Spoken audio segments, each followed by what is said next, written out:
Kyle Tucker, the Courier-Journal. Aaron, I guess everybody wants to know how the ring finger is on that left hand, and if that's going to be any sort of factor going forward here. It's a little sore, but it's not going to be a big factor in the game. I'm doing a lot better and continue to get treatment and things like that. So. We have a question all the way in the right-hand section, in the center of that section. Josh McKinney, WYNT TV for all five, if you don't care. When you're playing as well as you did last night, how much fun is it to be out there on the court? We're going to go right down the line from Andrew to Carl Anthony. Let's start with Andrew, please. I mean, it's a lot of fun. You see your teammates enjoying themselves on both ends of the court. We're getting after it. It's nothing better. Yeah, we're a defensive team, and we defended really well last night. We enjoyed that. And, yeah. Trey, please. We're going to pause in between so the camera operators have a chance to work. Go ahead, Trey. Like they said, it's just a lot of fun. You know, our defense leads to our offense, lobs and stuff like that. So, you know, our bench gets into it, and it's just fun to be a part of. Willie is next. Just playing like that, and then, you know, having the lead so far up, and then allowing, you know, Brian and Sam and EJ to get in, it brings joy to us for real. Carl Anthony. Just a lot of joy playing defense like we did last night. Another question all the way to the left side, all the way in the back. Nancy. Nancy Hummer, USA Today Sports. This is for all you guys. I know you've been asked about this before, but when you come to Kentucky, you know that you're going to have to give up some of your stats. You're going to have to be one of a number of guys when, if you'd gone anywhere else, you would have been the guy. How difficult of a decision is that to when you're 17 years old and you're looking at the possibility of going somewhere and being a star versus coming to Kentucky and doing what you guys are doing? We're going to go right down the line again, beginning with Andrew. I mean, it's tough. It's tough sometimes, but when you're winning like this and you have so much talent on your team and all the guys get along, it's not like we have ego problems or anything like that. So it's fun. It's fun. It's worth the sacrifice, definitely. Aaron, same question. Yeah, just like he said. I mean, as long as it works out, as long as we're winning, and we knew the sacrifice coming to Kentucky, but we all were unselfish enough to take it, and we're undefeated. So, Trey. Like they said, it's just fun, and then it just shows how selfless everybody on this team is, and how much we care for one another, and how much we care about winning. Same question to Willie, please.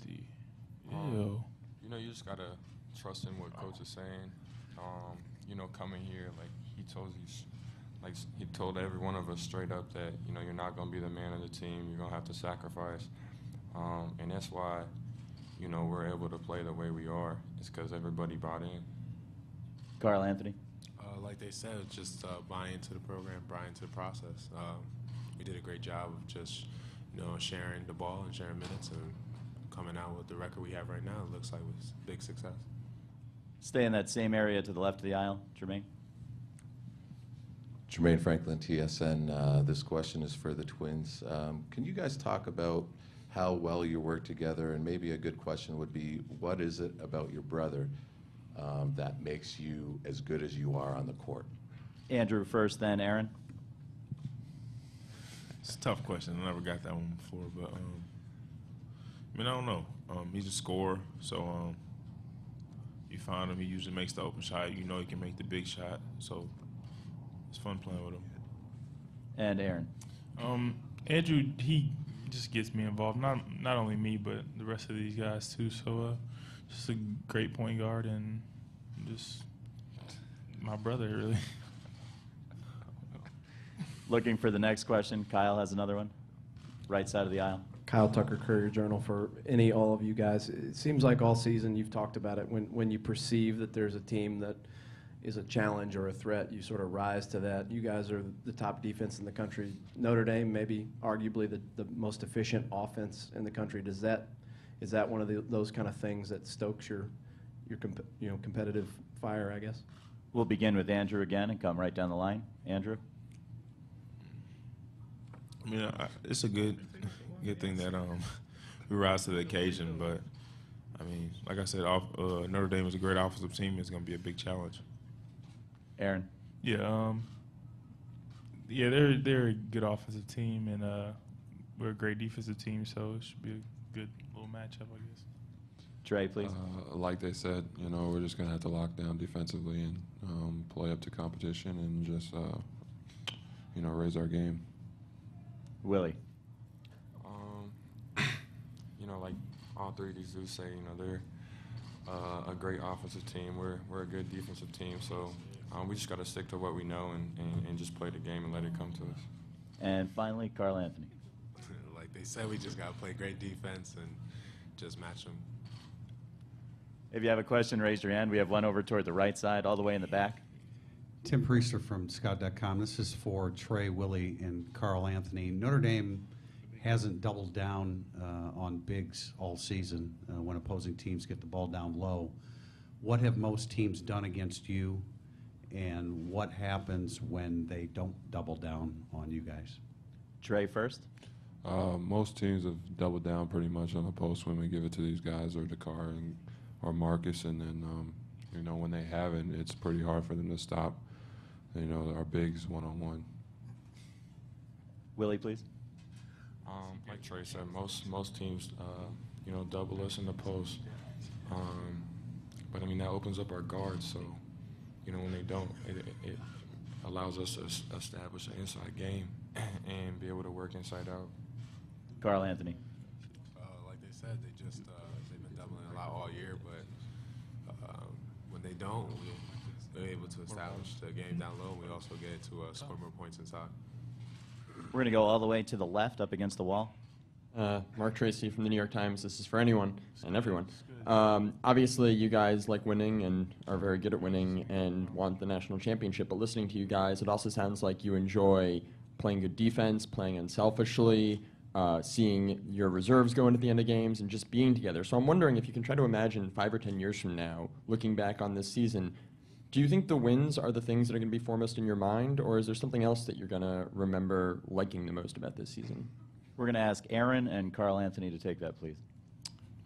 I think what we're going to remember the most just the way that we came together and how so many people doubted if we could play.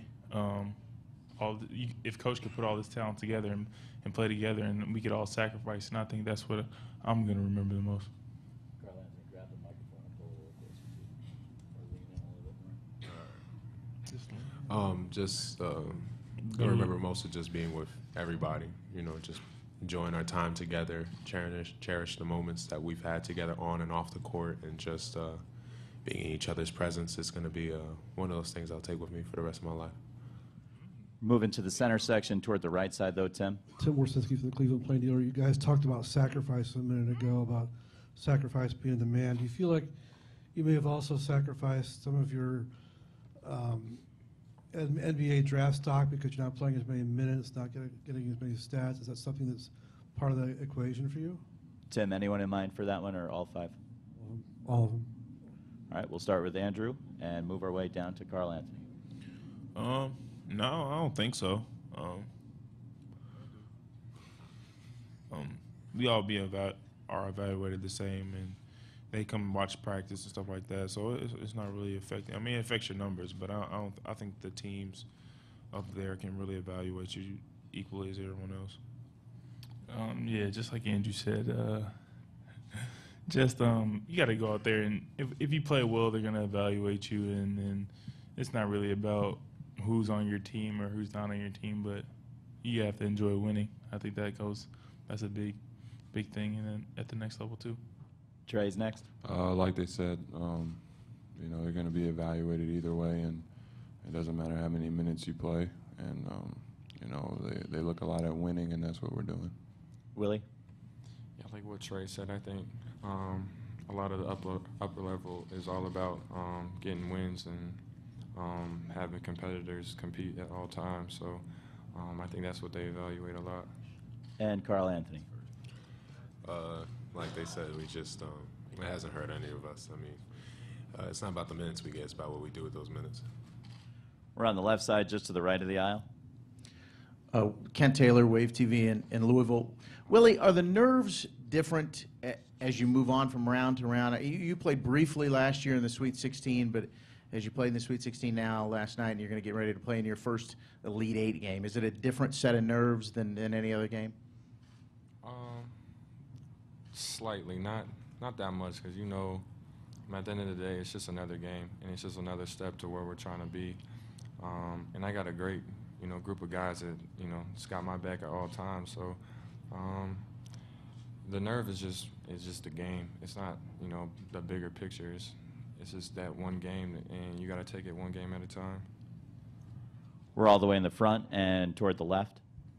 Paul Doherty, Cincinnati Enquirer. Everybody that plays you seems to have a blueprint for how to beat you, at least until the game starts. I guess my question is, how much do you guys focus on the other team?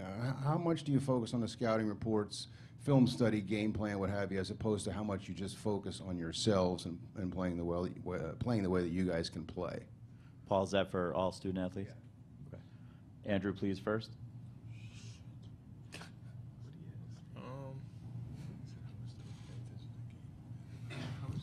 I mean, I don't know. We kind of just stick to our script. Just listen to coach and keep doing what we do, no matter who we play. It's like with West Virginia, we knew they pressed and stuff, but we just stuck to the script for the 2 practices we had, and we succeeded. So, Aaron? Yeah, just like Andrew said, we stick to what we do, and of course we make adjustments here and there, but for the most part, we stick to our game plan and stick to our method. Trey? Like they said, most of the time we just stick to our game plan, and we make adjustments where needed, and we move on from there. Willie? I think any preparation we do is just concepts. Like if a team does something really well, then we'll spend 10, 15 minutes on handling that, and everything else we do is just about our script and what we do. Carl Anthony? I think it's just as important as it is to know their concepts. It's also important to know how we play basketball, and we go into practice every day making sure that we know our game plan defensively and offensively, and make sure we can execute it. Next question is back to the center section to the right of the aisle. We're using the yellow microphone on this one. Kyle Tucker, the Courier-Journal. For any of you guys, I guess to start with Carl, what do you think of been a lot of talk of sacrifice. What do you think of sort of the sacrifice that a guy like Dakari Johnson has made, who would probably be the starting center on this team had you not come here? He seems to have handled that pretty well, and when you guys need him, he's there. Last night was an example of that, and for the rest of you, just what you think of Dakari's sacrifice this season. So we'll start with Carl, and then we'll go back to Andrew and all the way back through. I think that has been tremendous. I mean, he played really well last year in the tournament, and then I come in. And neither one of us could have started. It doesn't matter. I think that the biggest thing is that, like he said, there's no bench on this team. It's reinforcements, and everyone's there and to just do what they can do to contribute to a W. We're going to go down to Andrew and then all the way back through Willie. Yeah, I mean, Dakari, great player. When he's ready and focused, he's as good a big man in the country. So we all sacrifice, and we're just thankful that we have a guy like Dakari on our team. Aaron? Yeah, Dakari's a great guy, special player, and it's just what we all do. I think we all sacrifice for each other, and Dakari's just one of the just another great guy on the team that just wanted to sacrifice. Trey, please. It shows tremendous character on his part, and he goes through practice and everything like that, like everybody else. And then once his number's called, he goes out there and he performs. And Willie. Yeah, I think it just shows that that the egos on the team is not bigger than the team. For a player like that at his caliber to kind of take a back seat, but then come in and do the damage that he's able to do. It's just big for us as a team and helps us. The next question's all the way on the left side. Tom Withers, Associated Press. Andrew, are you guys aware of Notre Dame's history of shocking #1 teams? And then, secondly, what concerns you most about this Fighting Irish team? I mean, you can't really worry about the past. You have to worry about the game tomorrow. But, I mean, we just know they can really score the ball. Have to play probably our best defense of the year to contain them. We have time for a few more questions, maybe one or two, if you have a question for the student athletes from Kentucky. There's one all the way in the back in the center. John Huang, Larry Glover Live. Andrew, this is for you. Last night, Coach Cal said that if there were a better point guard in the country, he didn't know of one. Does he ever tell you that to your face? What's he like in practice on you? I mean, he's on me. I mean, I bet everyone up here thinks he's on him the most, but I mean, we just take it as, you know, he's trying to help you and just listen to him. Any further questions for the student athletes from Kentucky at this time? One more all the way to the left. Tom Withers, AP. Willie, last night, obviously, the trash talking pregame fired you guys up. Are you guys always looking for some kind of an edge to motivate you? No, I think guys are self-motivated, and I think guys know exactly, you know, how they see themselves playing in the game and going to the game ready to play and take care of business. We'd like to thank the student athletes from Kentucky for joining us. Andrew and Aaron and Trey and Willie and Carl Anthony are going to head to their breakout rooms. Once again, that's on the second floor here at Quicken Loans.